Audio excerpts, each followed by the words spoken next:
Yo, what is going on YouTube? It's your boy Dan, aka aDrive. I'm bringing you guys a brand new video today. Today we're talking about some Pokemon Sword and Shield stuff and all sorts of stuff in between. We are doing a Q&A style video where I'm taking some questions from Twitter and answering some of your guys' questions about Pokemon Sword and Shield, the 252-hour marathon we're going to be launching, and all sorts of stuff in between. So we're going to have some fun. This is kind of the first time I've ever really done a Q&A style video on the channel. So if you guys like it, be sure to hit that like button down below. Subscribe if you guys are new, as we're closing on 500,000 subscribers, and that's really cool. And let me know your thoughts in the comment section below as always. And like I said, you may learn something new about Sword and Shield from this video as I kind of break down my thoughts and my opinions about everything, and we should have a lot of fun. So let's jump right into it. Again, you can see my tweet here. I said I never really did a Q&A before, so let's do it. Let's fire away and see what we got. The first question goes from my man Sam, or Fufu, who's another YouTuber as well. He said, if you can create a new attack in Sword and Shield, what would it do? And I was thinking about this for a few minutes. I actually think it'd be really cool to have a bug style Draco Meteor. So some sort of bug type move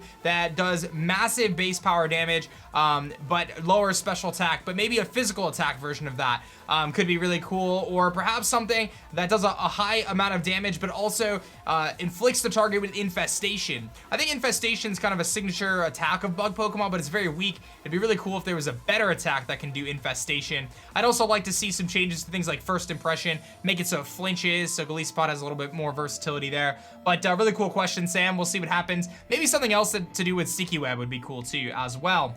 We've got Sam Markham here rocking that 252 in their Twitter name. Throughout my entire career being on Twitch and YouTube, what would I say is the key moment that highlighted my progression? I don't necessarily know if there's one key moment that you can define, but throughout the years, there's been a lot of things that have happened, from the GhostLocke with Shady, to my Shiny Wurmple, to a bunch of different Let's Plays that I've done, to the different marathon streams that I've done. So I said it the other day on Twitch, or on Twitter rather, that I really feel like content creation is a marathon, not a sprint. And you know, you really have to kind of just stick with it every day, and you never know when something special is gonna happen, right? I think back to my Shiny Palkia that I got in the first encounter. You just really never know when that special moment is gonna take place as a content creator. So it's really about being there every day and putting your best content out there and just seeing what happens, in my opinion. Next question we got here is gonna be from Fright Fire. He says, will I be using Shaunies that I hunted for the battles in 252? So I don't necessarily know if I'm gonna get to battling per se during the marathon, but my hope for this whole game for Sword and Shield is to shiny hunt Pokemon competitively and then use them in battles against you guys and showcase those Shaunies and those Pokemon on the YouTube channel and on the stream simultaneously, right? I really want to integrate the two together. Get competitive Shaunies, or Shaunies in general, and just use them in competitive battles. So you guys are like, you know, let's say I send out a Shiny, I don't know, Shiny Roly-Coly in a Wi-Fi battle, and you guys could be like, oh my god, that's aDrive Shiny Roly-Coly that he got on this video. That's what I'm really hoping for. So I'm hoping to kind of connect the two. There is going to be a bigger emphasis of competitive Pokemon here on the channel moving into Sword and Shield. We've got this one here from Vanilla. It says, what's the hardest part when it comes to plan and prep for your marathons and how you organize everything related to it? I'm interested in some behind the scenes. So I was actually thinking about this last night. I am feeling like I'm a project manager right now, or like a people manager in a way with what I'm doing. I feel like I'm dedicating half my day right now to just mitigating or not mitigating, but managing tasks of other people. I have, I think, a team of 4 or 5 designers that I'm working with right now that are working on layouts and different graphics, animations, and all sorts of stuff for the marathon and for the channel. So it's been a lot. It's a lot of messaging, a lot of emails, a lot of Twitter DMs, a lot of back and forth, and I tend to try to serve as the creative inspiration for a lot of these things. So it's not just saying, oh yeah, that looks cool, and then moving on. I'm sitting there and brainstorming and actively researching to try to find ideas to convey those ideas to the artists, because I like to have my hand in it. I'm not an artistic individual. I can't draw, I can't do any of that, but I believe that I'm pretty solid with the creative end of things. So I really like to have kind of my influence there when it comes to getting all this stuff done. Otherwise, it's just a matter of counting down those days, man. It's getting pretty close. I'm so excited. We got Petro says, of all the new Pokemon announced in Sword and Shield, what am I most excited to use in Draft League? Right now, I would say Duraludon. I really hope that mon is good. The typing, Dragon and Steel, is incredible. I've actually never really played Ubers, so I've never had a chance to really utilize Dialga, but I'm so hopeful for Duraludon and what it can bring. I can't speak. What it can bring to the competitive scene, so I hope it's good. If it gets Turtonator treatment, it might be pretty bad, but that typing is just so good, so I really hope it has some kind of viability with that. It doesn't have to be amazing, I just want it to be good, you know? We've got Thomas here. How do you stay energized during the marathon? And are you happy when it's over so you can stream and make videos in a normal schedule? Or do I prefer the long streams every day? Well, I'll tell you what.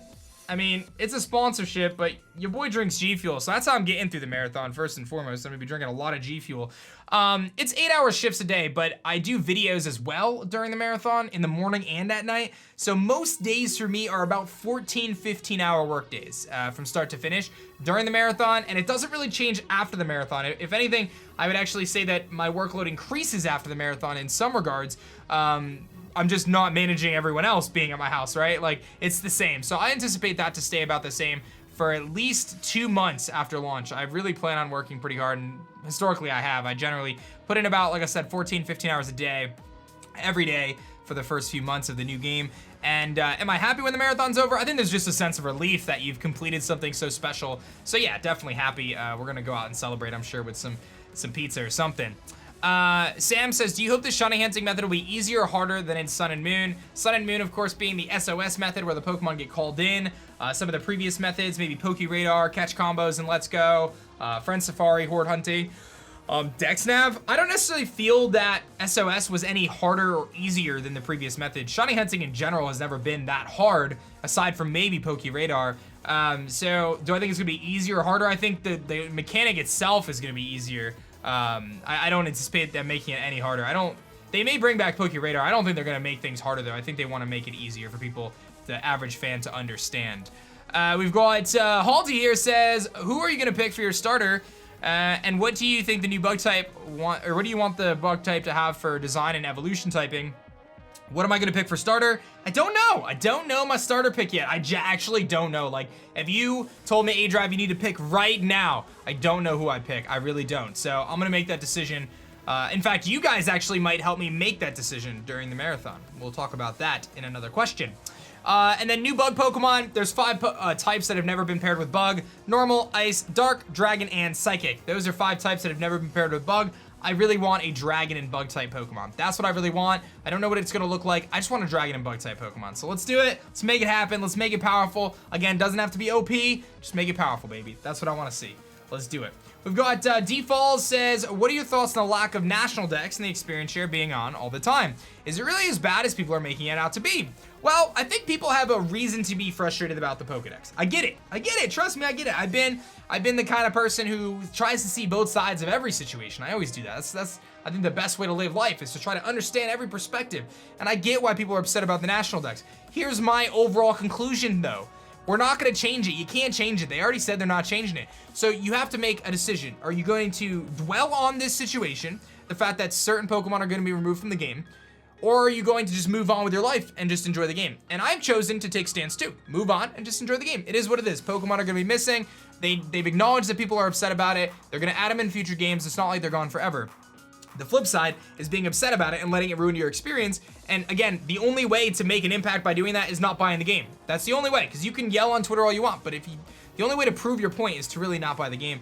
And if you don't buy the game, then you're missing out, in my opinion. So do you. I don't think it's that big of a deal. I'm over it. I've moved on. I'm just ready to play the game. I'm excited. I'm excited about it. And then the experience share thing, for those who don't know, the experience share is always on in the game. Kind of annoying, but it is supposed to be like black and white experience where like, if the Pokemon is a really high level, they don't get nearly as much experience as a lower level Pokemon. So because of that, like it helps balance. And I don't necessarily think Pokemon needs to be about grinding the Pokemon.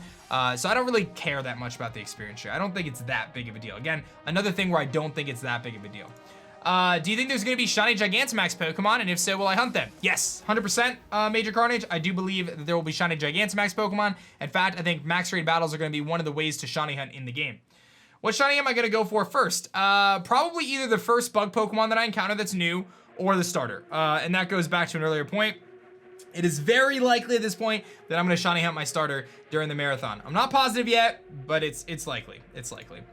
Jason says, if a starter evolution were to be a dual typing, including bug in the next gen, what would I prefer it to be? Grass, water, or fire? Great question, Jason.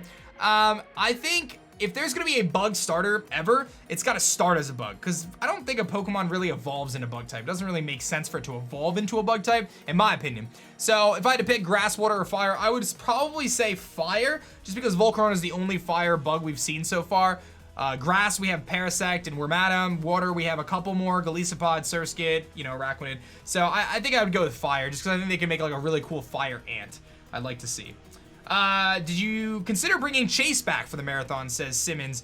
Chase is Crimson Seabat, for those who don't know. He was a part of the first and second marathon I ever did. Did I consider bringing Chase back? Of course I did. But Chase has a full-time job now. He's not a full-time content creator anymore. And he couldn't do it. Simple as that. That's it. I invited him. I even said, hey, you can even come hang out. And maybe there'll be some special guests that pop up during the marathon. I have no idea. But yeah, he's got a full-time job. So he couldn't get the vacation time anyway. Mohammed says, will you do a breakdown of competitive on Sword and Shield? Heck yeah, baby. We're doing a lot of competitive Pokemon right here on the channel. Lots of competitive. Get yourselves ready, man. I'm bringing it back. Carp says, when you make a team for a new playthrough, do you choose the Pokemon as you go, or do I have the team already in mind? I choose them as I go. I generally Nuzlocke the game. In fact, chances are I'm going to Nuzlocke, you know, every game I play. I like the challenge of a Nuzlocke. I like the difficulty. I like having the game decide for me what to pick. I'll never pick ahead of time. You know, I've said I'm doing a bug playthrough, so I'm kind of deciding that because I'm going to use only bugs. So that kind of is already picked. But in terms of the other playthrough, I'm probably going to do some sort of a Nuzlocke. So, you know, I'll probably just go as I go, man. I don't really plan it out ahead of time.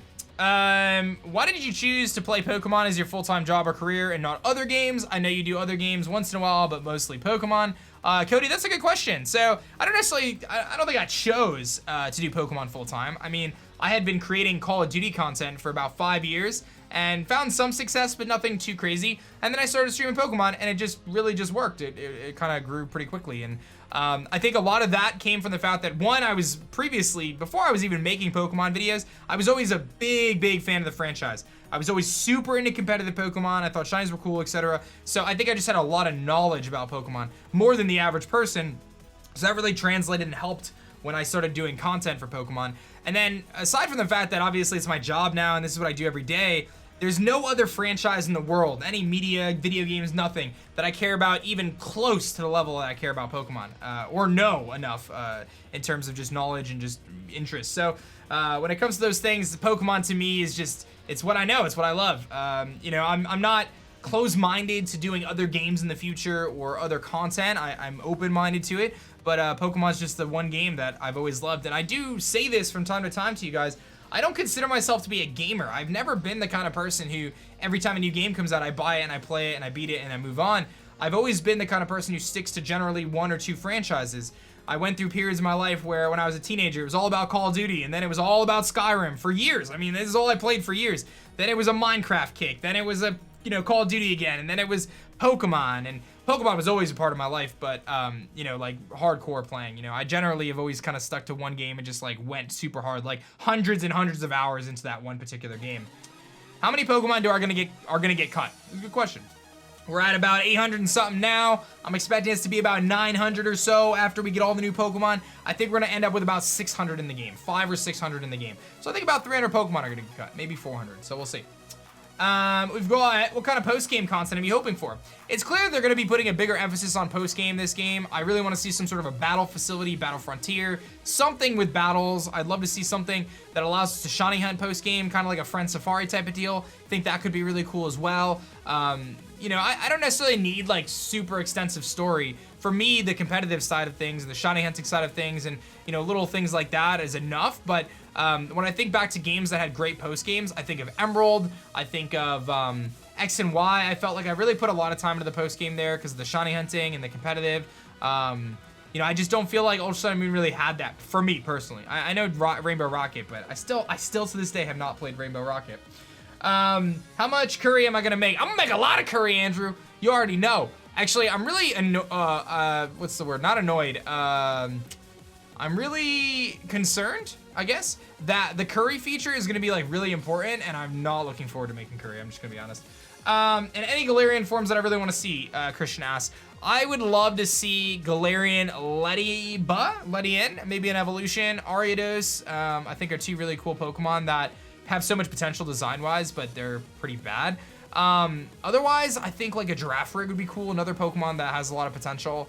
Dunsparce, I think a lot of people want to see. So some really cool opportunities there in terms of different Galarian forms, but I guess time will tell. So those are the 20 questions that I picked out for this video today. I hope you guys enjoyed them. Let me know your thoughts. Hit that like button down below. Subscribe if you guys are new. And let me know if you want to see another Q&A style video like this again regarding Pokemon Sword and Shield or anything in between. Thank you guys so much for watching. My name is Dan. I also go by aDrive, and I'll catch you guys on the next one. Peace.